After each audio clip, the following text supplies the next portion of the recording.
Reason they removed their camp to Hebron, and when they had taken it, they slew all the inhabitants.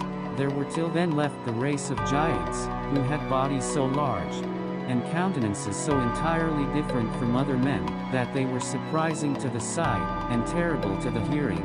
The bones of these men are still shown to this very day, unlike to any credible relations of other men.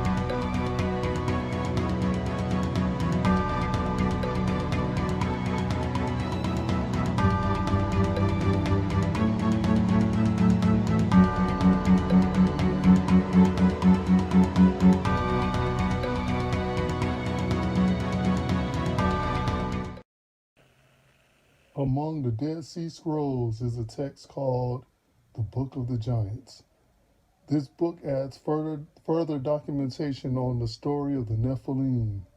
These are the Watchers, sent to earth to teach men about righteousness. Most of us heard this story.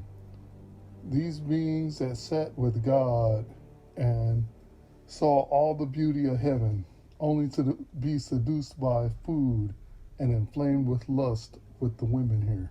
Who consumed all the acquisitions of men, and when men could no longer sustain them, the giants turned against them and devoured mankind, and they began to sin against beds, and beasts, and reptiles, and fish, and to devour one another's flesh, and drink the blood. The activities of the Nephilim in the old world is well documented. What were the actions of the Watchers in the Americas? The Nephilim corrupted the whole world. Skeletons of the Nephilim have been found all over North and South America. The large size of some of these skeletons is well documented. One giant found in AZ was so big it was beyond comprehension. Several skeletons were found in a mound near Lake Deviland, southern Wisconsin. In Austin, Texas, the largest person ever found on the whole earth was found there. The remains was a whopping 18 feet tall. The Nephilim. We saw the Nephilim there. The descendants of Anak come from the Nephilim. We seemed like grasshoppers in our own eyes, and we looked the same to them. Like I previously mentioned, Nephilim does not mean giant. Some were large, but most were regular size, like a regular sized human. But these regular sized beings had skeletal abnormalities.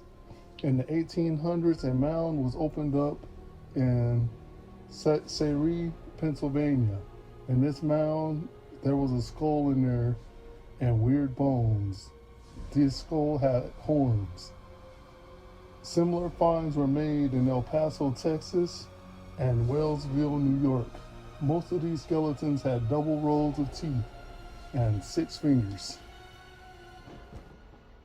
And there was yet a battle in Gath, where was a man of great stature, that had on every hand 6 fingers, and on every foot 6 toes, 24 in number, and he also was born to the giant. You have a story about the Moon-Eye people. These people live in the Appalachian Mountains before the Great Migration of the Mississippian people into this area. The branch that became the Cherokee settled in these mountains. The Moon-Eyed people were pale and had large eyes. The stories that are circulated are from a third party. Burton mentioned them in 1797 in the Natural History and Aboriginal History of Texas. At the time, some were trying to lay claim to the land. So, if the Native Americans that were there were not the first people in the area, then others can justify removing these tribes, even though these tribes were the first humans in the area, actual humans.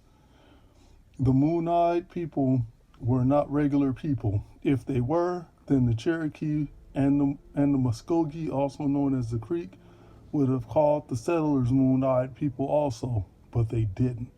They were something else. The moon-eyed people were said to have built a fort in Georgia.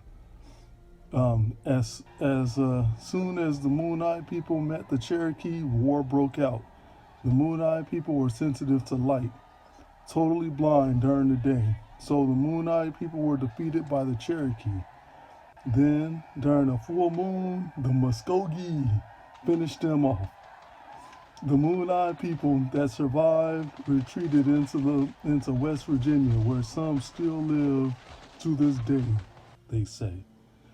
These people were small in stature, with large eyes and pale skin. This is a carving of one of them. I'm thinking that the true moon-eyed people look like this.